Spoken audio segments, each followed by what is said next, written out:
welcome to season 2 of Wealth, the podcast with me, Joanne, your anxiety influencer and your host. In this season, we're going to dive deeper into what wealth really means, looking at how, as a recovering anxious woman, I get through day to day, week to week, and I'm going to be sharing the tools, the magic, and the things that I do daily to help me get through. I would also love to hear more from you in this season. You can reach out to me on my socials, on my email. You can send me an email explaining your anxiety issues, whether you're recovering or going through some things right now. And if it resonates with you, I would love to have you on the show so we can share our stories, because we're all together in this. Now let's get on with today's episode. So have you ever thought to yourself, now this has been my trail of thought with a TH for a few weeks, maybe months, that you do all the things, you're doing all the affirmations, the vision boards, all of the things we're told that we need to do to manifest, but you feel that there's something that you're not doing right, or you feel a bit stuck. I got into this a few months ago as I started to reflect on previous times, well, for the past few years, when I've really been hitting my manifestation journey, my manifestation era, I guess. And I realized that something had shifted, and the shift was me. So I can't put the blame on anyone else, but I wanted to share it with you today because over the last couple of months, I finally hit the nail on the head, what I was actually doing wrong. And I think it's something that a lot of us will be unknowingly doing, and it's actually stopping us from being the best version of us and manifesting the things that we want to manifest. And I'm going to dive into it once we've pulled, well, I've already pre-pulled the card today and I found the page, How Organized Am I? So new set, this is, well, not a new set actually, a different set from the past 2 weeks, but my original set of Rebecca Campbell cards. By the way, I'm not sponsored or anything, it just so happens that I love her cards, so I get every set. Next week we'll use the spirit animal ones, the Work Your Light cards. So I pulled today, after a good shuffle, again, I'll put it on the screen for you if you're watching. The card is the ever unfolding rose. Cracked open, it's happening for you, not to you. And this really, as always, links with what I want to talk about today. If you are listening to this, I'm just going to give you a brief summary. There's a beautiful rose. There's a lady with a gorgeous silky dress standing at an open space of water. There's columns. I can only, if you think to ancient Greece, that kind of column, and also what looks like a church window. And again, the artwork is amazing.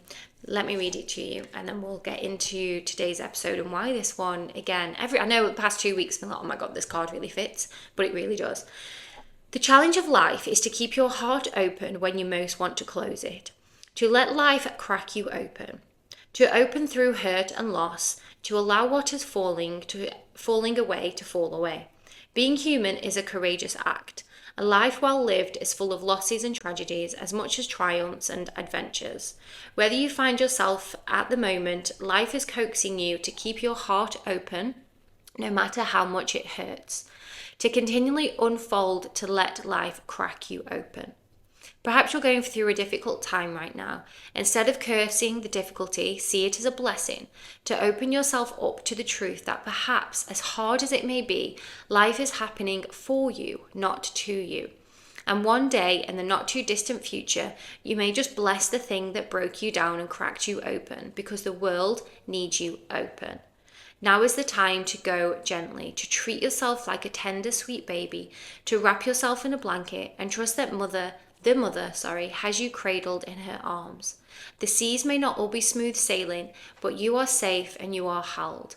One day, not too far from today, you'll look back at the transformation and be blown away by the poetry of life. Everything is going to be okay. And it just repeats that. Everything is going to be okay. Let it crack you open.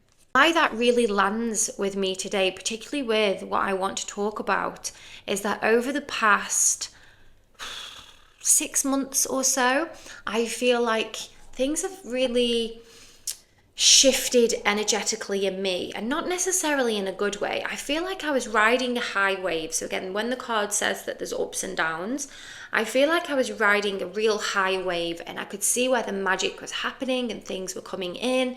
But over the past few months, I've felt my energy just to be depleted slightly. Now, I've still been putting all the work in, but there's been things that have been pulling me energetically to another side. And obviously, with someone who is working through anxiety, I very easily can get swayed to the other side. I'll dive deeper into what's been pulling me over and the realizations that I've had.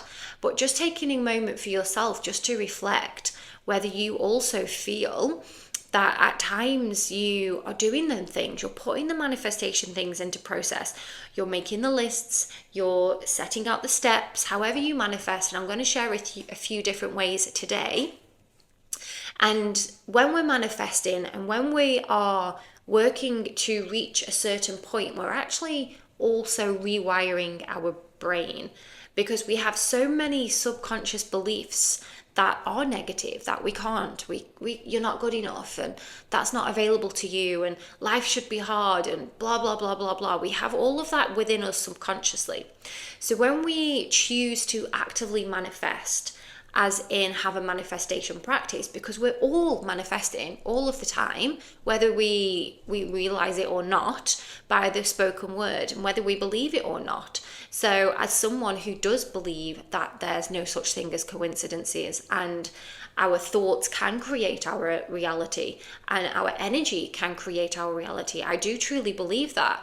And I also believe that people who don't believe it are still doing the things, but they just don't have that, they just aren't labeling it, and they aren't actively trying. So they're not sitting down, or lying down when they go to bed and going through their visualizations and seeing them their future selves and all of those things that we do when we actively try to manifest. But what I want to talk about today is how if you suffer with anxiety or you struggle with keeping yourself feeling in a high energy, how that can affect our manifestations in both ways. I don't want this to be a negative podcast episode of, oh, I'm anxious, so I'm not manifesting anything. It's actually a really positive thing to be able to notice when your energy is being depleted by something other than your manifestation. I think I've just said manifestation so many times. So I want to start with the science and why anxiety can make manifestation so hard. And I know I spoke about last week then being no fix to anxiety. It's being able to support yourself, knowing that you are prone to being anxious. And this does fit in with our manifestations as well, or our trying to manifest certain things. Because when we are looking to manifest, we are then also helping our own mindset and helping to calm our nervous system in turn. So they do go hand in hand. Although I did actually Google went on my podcast before I did this episode to see if there was an episode that went into this, just so as part of my research. I have lots of notes here, but I couldn't find one. So hopefully this is the first one and lots of people are going to find it. So it will help you. So when we're anxious, our nervous system is stuck in fight or flight. This is our sympathetic nervous system. Ideally, we don't want to be here unless we are actually in fight or flight. This is great if we're being chased by a tiger, or there's not many places in your day-to-day life that you need to be in fight or flight. Maybe if you think someone's following you. I'm just trying to turn this into modern life because we don't really ever get chased by tigers anymore. But if you think someone's following you or you need to run from something. Now, a lot of our modern world, we're in fight or flight because we get an email from the boss that says, come and see me. I used to have this, and I've spoken about this before, that as a school teacher, you're kind of in this world of school where if you're sent to the head teacher's office, just like when you're a student and you have to go and sit outside the head teacher's office, it's still scary. So I would get emails, XYZ wants to see you. And straight away, it's not, oh my God, what have I done? Is he going to say, well done for doing XYZ? It's, oh my God. And you're flicking through your brain to think, have I accidentally said something I shouldn't? Is my skirt too short? And then your body acts in your fight or flight. Your heart rate starts to increase and you get those physical symptoms of being anxious. When we're manifesting, when we're trying to manifest something, we actually want to be in the opposite state of mind. So this is where I found when I was introduced to manifestation that it was able to support one of the tools to support my anxiety. And when we're in fight or flight, what happens in our brain is the amygdala, please forgive me if I've said that incorrectly, which is So what actually happens when we're anxious, when we're in fight or flight? The amygdala, which is our fear center in our brain, is hyperactive. Prefrontal cortex, which is the part of the brain that supports creativity. So those days where you are, I'm painting, decorating at the moment, and I've, done my own little bit of interior designing in the house. And, when you're in that creative mindset where tidying under the stairs doesn't feel like such a big job because you're putting up shelves and you're sorting out space and you're being creative even with the space. So you're making things tidy. This is why sometimes when we are cleaning and tidying and sorting, it is enjoyable because we are switched on the prefrontal cortex in our brain. But of course, when we're anxious and our amygdala, my brain's not working right now, is overactive, our prefrontal cortex goes to sleep. So instead of us being in that creative space of, oh my God, this is amazing, I'm painting, I'm going to create this, and this is how the room is going to look, and I'm going to put this here and this there, that part of our brain gets stuck and we're constantly scanning for danger. And just little flashback to last week's episode.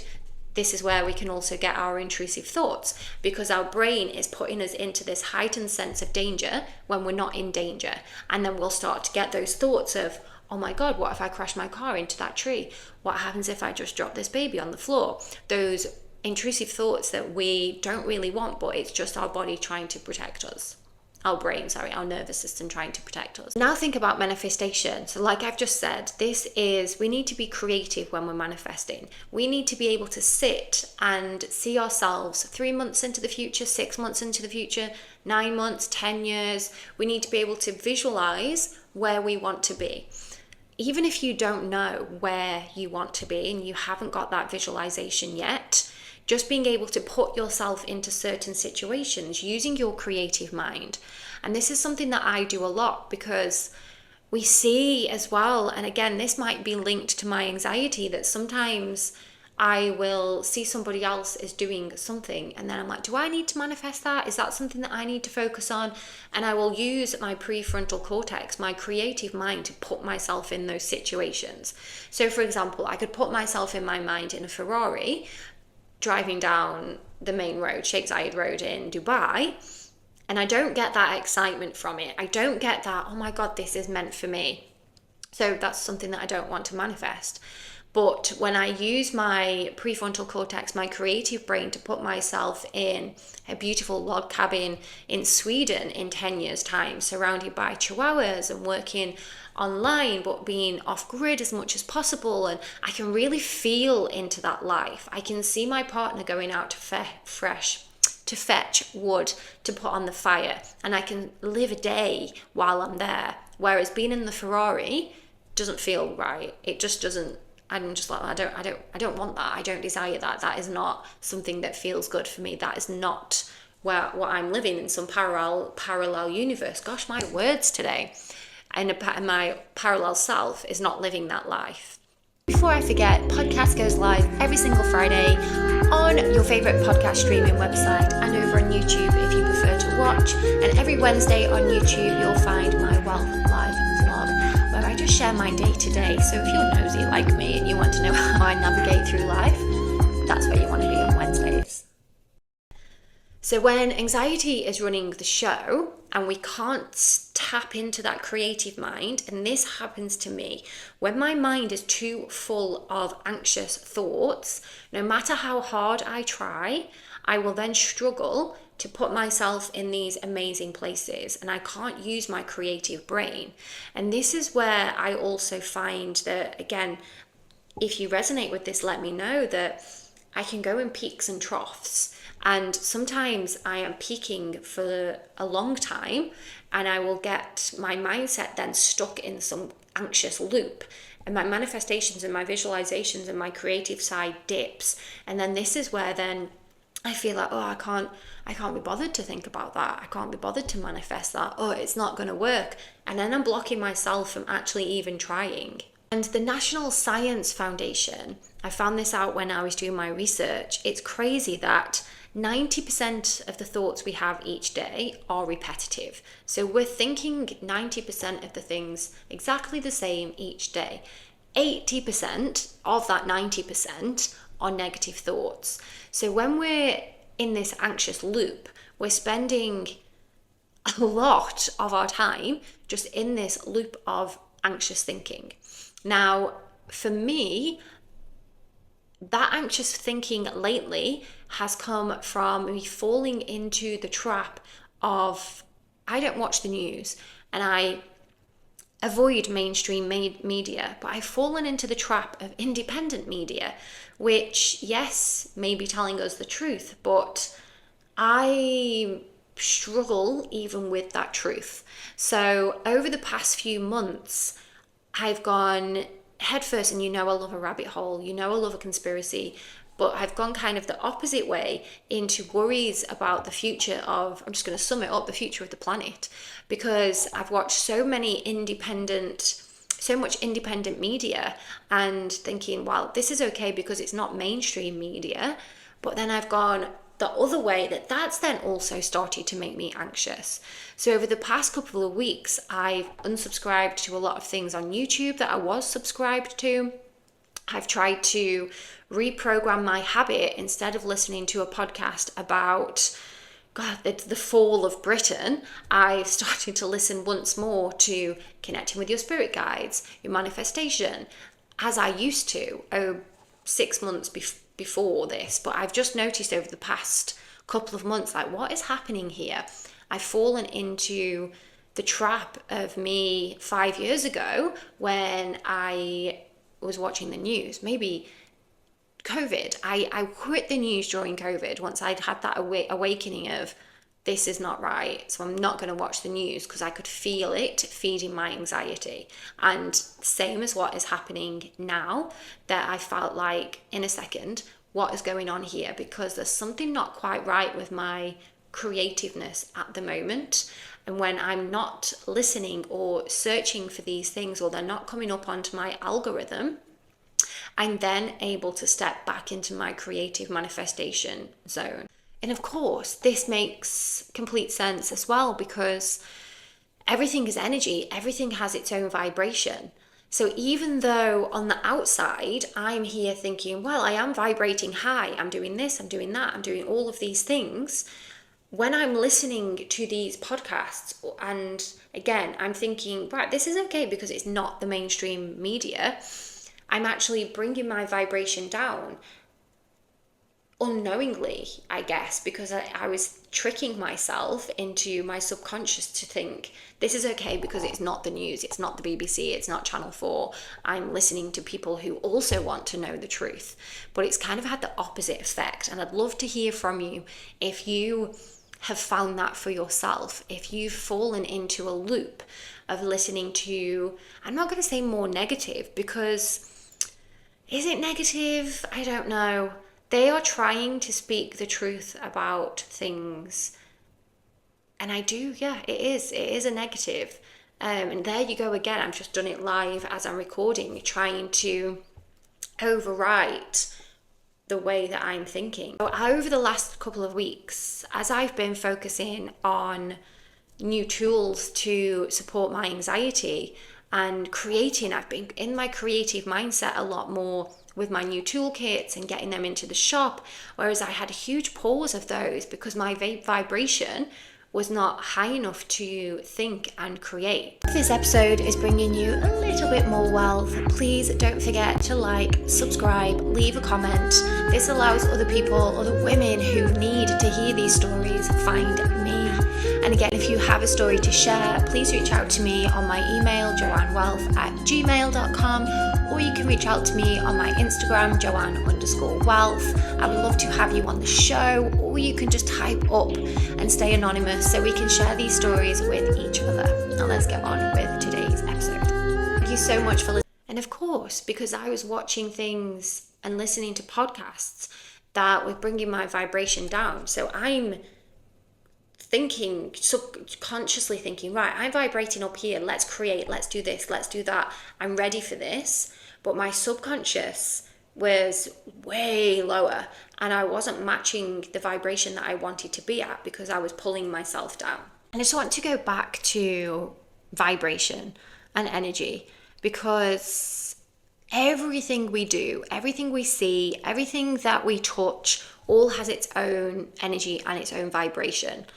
And again, this is something that might sound woo-woo to some people, but we always say, well, we don't always say, the saying, I didn't like their vibe. Now, people can say that even if they don't believe in the law of attraction or energy or vibration, because we will just not get on with some people because of their vibration doesn't match our vibration. Every single mood or emotion has its own vibration. So think about when you are upset or sad and how you feel. It's a very low vibration. We literally feel low. When we're in that state of mind, we will physically appear low. You can look at somebody who's in that state of mind and tell by their body language if someone is sad or upset, because they will appear low. Their shoulders will round. Whereas on the other hand, when we see somebody that's happy, joyful, confident, their shoulders are back, they're standing proud, they stand tall, their vibration is high, and we will feel that. And think about when you've walked into a room and everyone's quiet and you're like, oh, okay, what's going on? And you'll sit down and you might feel a little bit nervous or a little bit anxious because you're not sure, or everyone's looking down, and it's that feeling of someone's just got in trouble. And compare that to walking into a room that's loud and everyone's laughing and they're like, hi, how are you? Instantly your vibration is, oh my gosh, yes, amazing, hi, how are you? And you meet them on that vibration. It is a thing, it is science. There's no denying that we can feel that when we walk into a room and when we meet other people. Even our heart rate, when we're cool, when we're calm, when we're collected, when everything is just smooth, our heart rate matches that. And of course, when everything is chaotic, when we're nervous, when we're anxious, our heartbeat will change to suit that as well. And then what happens is when we are in that state, we will then start to meet people, or people will be in our vicinity who match that vibration. And it's literally a magnetism, which is where, again, the law of attraction, like attracts like. So you will find when you're having a bad day that you will probably start speaking to somebody at work or wherever you are, and they're also having a bad day. Whereas if you're having a really good day, the conversation will be different. You never really have a conversation with, well, we will with our friends, but generally, if you're like, oh gosh, I'm this, and you're feeling really sorry for yourself and you're tired and your vibration is low, the person that you're then talking to is not like, well, I feel amazing.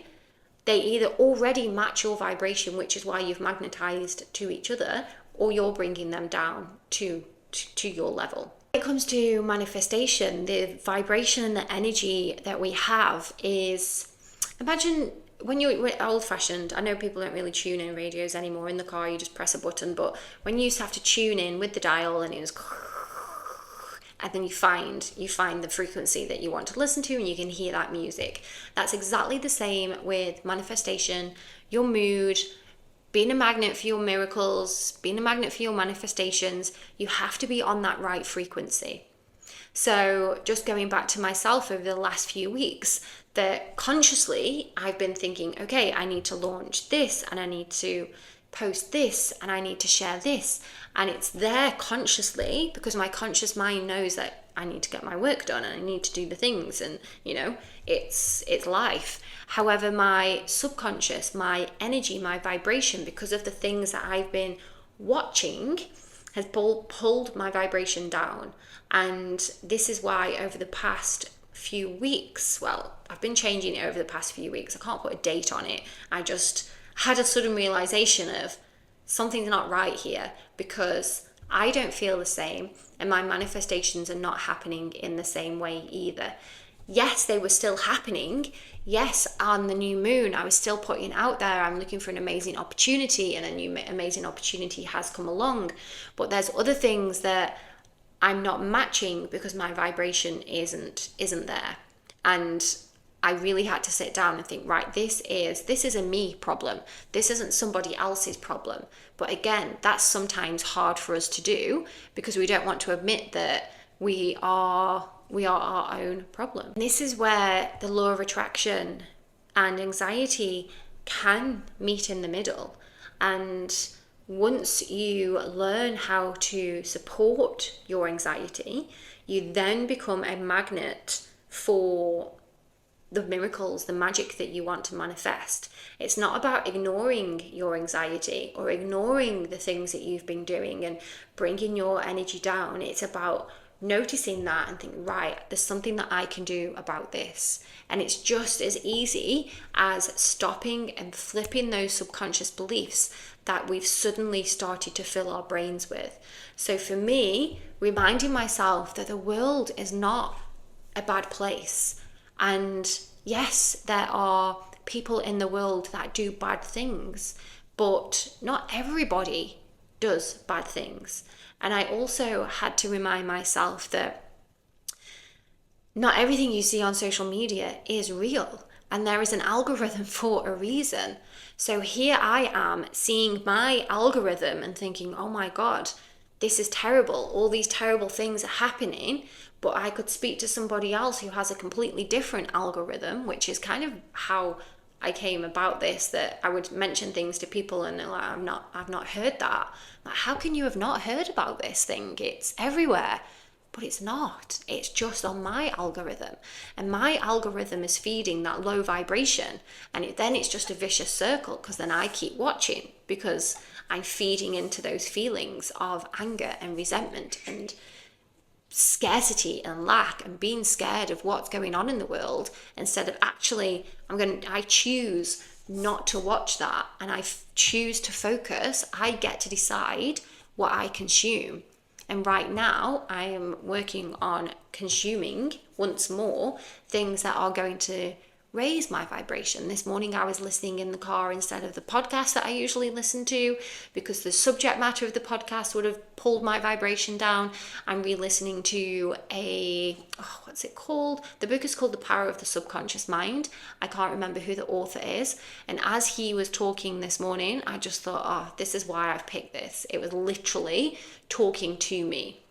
That when we get those thoughts of, I can't do that, that's not for me, we have to really flip it. The example he gave was somebody just wanted to design a handbag, I think it was, and her initial thought was, I can't afford it, that's not for me. And she stopped herself and said, that is my handbag, that will come to me. I don't know, can't remember the exact wording, but that will come to me when I'm ready for it. And she had the exact handbag bought for her birthday. So just those little stories, I'm like, okay, yes, thank you for that reminder. So we've talked about the nervous system, we've talked about the science bits, we've talked about energy, we've talked about vibration. So I'm going to bring a little bit of psychology into this mix, because this is where it all starts to click together. So at the core, manifestation isn't just about writing down a list. I desire to have a new car. I desire to make £10,000 a month. I desire to have this. It's not just that. Yes, that is an element of it. You have to say out loud or write down on paper what it is that you want to get that out there, or just repeat in your mind's eye, which is also fine. That's how I do it a lot these days. It's also about shaping your beliefs and acting on those beliefs and finding ways that you can act so they align with those beliefs. So for example, yes, you love a new car. So I desire a new car. I can see myself driving the new car. My new car is blue. I'm actually getting a new car actually over the next week. So manifesting this blue car, turquoise to be exact, and it's going to be here before the lease ends on my current car. Now, I could say all of that, but it's not going to happen unless I go to the car garage and speak to the salesman about the new car and tell him what date I need to have my new car, and also not to renew the lease on the car that I have at the moment. Otherwise, I'm telling the universe that I want to keep that car.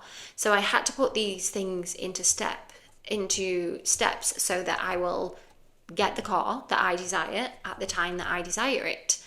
And even though that process was very simple, because I was having a bit of an anxious dip, my anxious brain started to kick in here, and you get what's called a cognitive bias, where then I started to think they're not going to have the car, it's not going to be here in time, I'm going to have to pay extra for this, and I don't have that money for that, and this whole scenario in my head that may not even happen.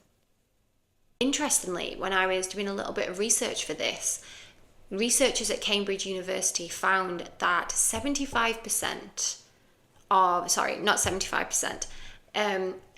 anxious people overestimate threat by 75%. So that's all anxious people overestimate the threat of things that might happen by 75%. Now, how crazy is that? Like 75% of my anxious thoughts are overestimating the worst thing that can happen.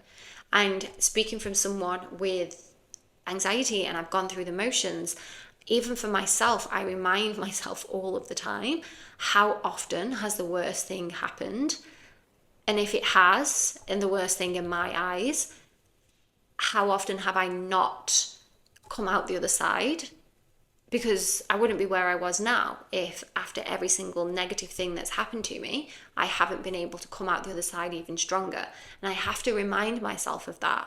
And that 75% of my anxious brain is just overactive. It's like wearing a special pair of glasses when you're anxious that only show you the bad things that can happen. But then when you take them off, you actually realize that, oh, it was just the glasses the whole time. Nothing was real. It wasn't real. It was all completely made up scenarios in my own head. There's also something called I've written it down here so I can get Baader-Meinhof. I'm hoping I'm saying that right. Baader-Meinhof. The Baader-Meinhof phenomenon, also known as the frequency bias. You've probably heard this lots of times, but just to reiterate, this is when, so for example, I decided I wanted this turquoise car. So now everywhere I go, I see this turquoise car. Of course I do, because I'm putting it into my mind. The same as when, for me, do I want a fringe? Do I not want a fringe? Suddenly, everywhere I look, all the girls have fringes. So then I get fringe envy. I'm like, oh, I want my fringe. Or if I've cut your hair, everywhere you might go, you might see short hair. Or if you're growing your hair, you might see long hair. These little tiny things that are really insignificant, but we put them into our heads. Try it. Try and think of something that you want or something you desire, or I don't know, put something in your mind, a place that you'd like to go on holiday, and you will start seeing that, because what you're actually doing, because you put your attention to it, you will then notice it. Now, this is not the same as when you are talking to your guides and asking for signs. Slightly different. So it's with the frequency bias, it's just you're going on your day-to-day life and you will see it there. When you talk to your guides, you are asking for something specific and not going to your usual places, and that's where it will be. So there is a slight difference. I hope that makes sense, because I have spoken to someone about this before and they were like, oh no, that's your signs, but it is slightly different. So if I think, yes, I'm going to get this blue car, I'm switching on my blue car alert, and I will see blue cars everywhere. Whereas when I ask my guides, show me a ladybird, show me that everything's going to be okay, that is slightly different, because I'm specifically asking for something and not just putting it into my mind. And what this actually shows us at that, once we put a thought into our minds, we are then drawn to it. So yeah, the blue car, amazing. And these new trainers that I want, so I'm seeing them everywhere. This is the same with our anxious thoughts. So as soon as we put that thought in our mind that, oh my God, this is going on in the UK and everything's terrible and everything's awful, that is all I am going to see. And that is then going to solidify my anxiety, which is then going to keep my energy low, which is then going to stop me from having my high vibration, which is then going to make my manifestations even more difficult. Can you see how it then all fits in? Because we wouldn't normally put anxiety and manifestation in the same sort of pocket, but they do go hand in hand. Not in a good way. Your anxiety can help block it, but they work alongside. You need to support your anxiety to get your manifestations, and to get your manifestations, you need to support your anxiety. Flip side. So as soon as you recognize this, so for me, as soon as I recognize that, hang on a minute, I'm putting too much focus on these negative things, and it's affecting my creativity. It's affecting the things that I'm manifesting. My manifestation process isn't as seamless as it has been because I am stuck in this endless loop. The flip side, I get to change that. How amazing is that? And you get to rewire your brain.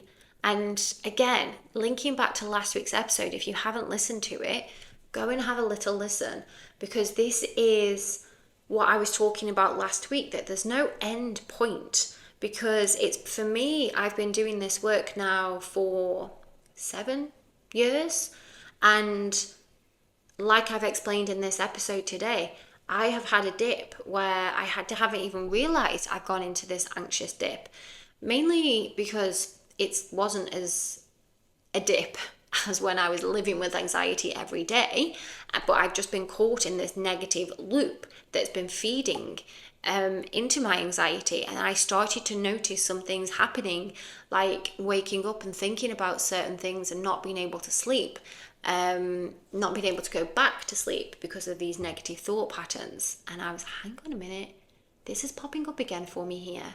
What do I need to do?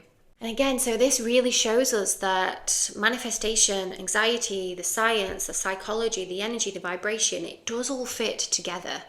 And these are some things that are quite esoteric. These are not things that we can touch. We can't touch anxiety. And how anxiety feels to me will feel completely different to somebody else. We can't touch manifestation. It is a thing that we do. It is a process. It is a skill. And then we have the psychological studies and the science that allows us to see where, again, we can't touch energy and vibration. We just, again, it's a feeling. And then we have the psychological, we have the science that can then say, actually, this is a real thing and this is how it all links together. So next time somebody is, and you get it a lot, like, oh, that's not real, that's all woo-woo, XYZ.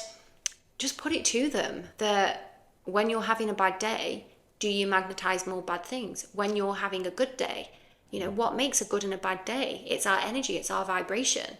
When you're vibrating high, amazing things will happen.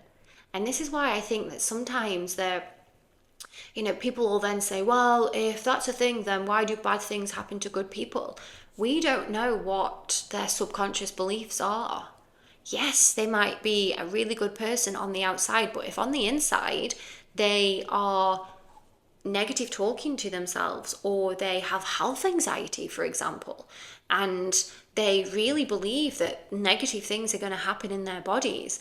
In the in the book that I'm listening to, The Power of the Subconscious Mind, he talks about people who were positive, but then a man in the story, not the story, it's a true story, his story that he was telling to show this point, that a man went to see a fortune teller and he was fit, he was healthy, but the fortune teller told him that he was going to die and this was going to happen. He totally bought into it and he rewired his subconscious thoughts and got ready for his own death, and then he died. Even though his friends and family were like, he was healthy and this has come out of nowhere. But he totally took on this story.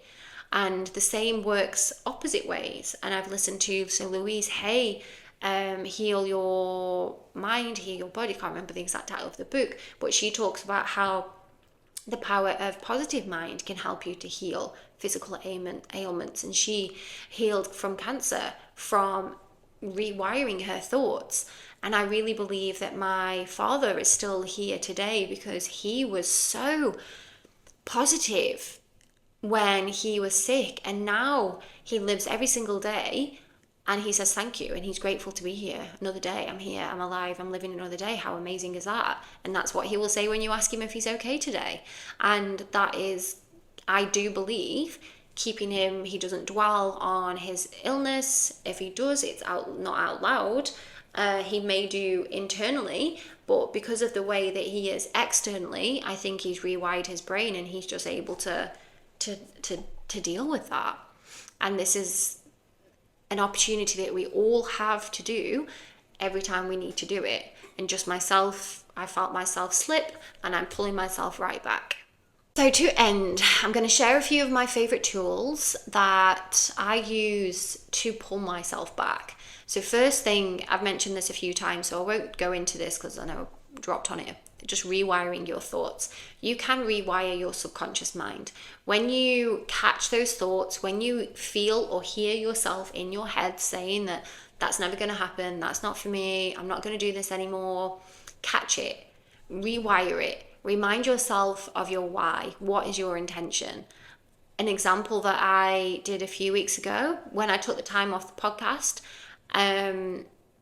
I was also having that I'm not going to go back to it. What's the point? No one's going to listen and I've been doing it for 2 years now and I'm still not Joe Rogan and all of these thoughts that were going through my head, and I had to rewire and remember my why. That even if one person listens to this and they're like, right, okay, I'm going to make that change, then my job is done. And it will happen when it's ready, where I will have millions and millions of listeners like Joe Rogan. And I really believe that that is my path to help people, and I have to start somewhere. But when I was in my anxious dip, I really had to rewire, because I'm not going to go back, I'm not going to do it. And I can tell you that now because I feel like I'm on the other side. I probably might have mentioned it actually in the last episode, but yeah, I'm not afraid. I'm honest and real on this podcast. So if there is something that you feel like you're doing exactly that, you're putting off, you're putting yourself down, remind yourself of your why. Why did you want to do that in the first place? Rewire your thoughts, flip them over and start again. Of course, it wouldn't be an episode of mine to help with anxiety coming into your breath. And I do this so many times throughout the day. If I catch a negative thought, I'll blow it away, or an intrusive thought. So I'll catch it, I'm not accepting it, and I'll send it away. And even just sighing helps you to relax your body. So using your breath. Of course, meditation. And finding a meditation that helps you. I kind of go through phases with meditation. So sometimes I just like music and I will just sit and listen to not meditation music, or I'll find a guided meditation that really resonates with me and I'm really able to just keep going back to. And the recent one that I got addicted to is Bob Proctor Abundance Meditation. It's just very simple. He's just talking. The music's not out of this world, but it does the job. And he guides you through looking around and seeing everything that you have around you. Another nice YouTube channel that I use, the Psychic Soul Meditations. She has new moon, full moon. There's lots of meditations on there, so I recommend hers. If you like a guided meditation, hers are 30 minutes, so head there. And I would say, personally, I like to do the same meditation for about 30 days, then I'll switch. Because I feel once you've heard it a few times, you're then able to stop listening, but you're also listening at the same time, and you're able to go a little bit deeper. So when a meditation is new and you hear the words for the first time, you're listening, of course, to what they're saying.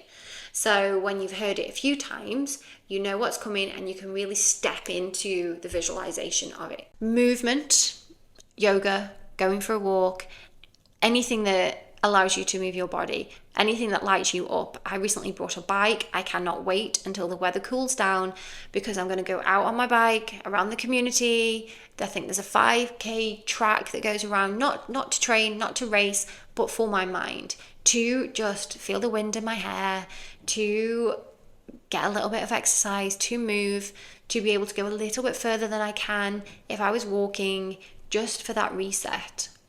You can also, if you've ever tried somatic movement, there's lots of somatics on YouTube. You can find a free one on there, or just put your favorite song on and jump around like a crazy person and dance. When I was,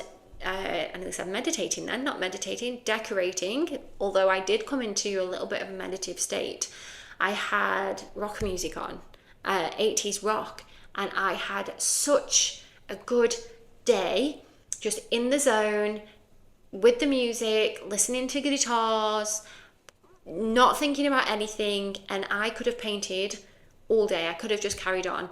We did it as a pair, and then after a while, when Joe got bored, my partner got bored, he went off, and I just finished it because I was in that zone and I was having a lovely time. Over the next couple of weeks, I'm going to paint my bathroom and the bathroom downstairs, and like I said, it was very therapeutic. I really enjoyed it. Yesterday I cleaned under the stairs, and for me, it sounds boring, I know, but for me, when I am coming out of a bit of a stump, I do get this kick of moving things around and throwing things away and having a bit of a shift, making space.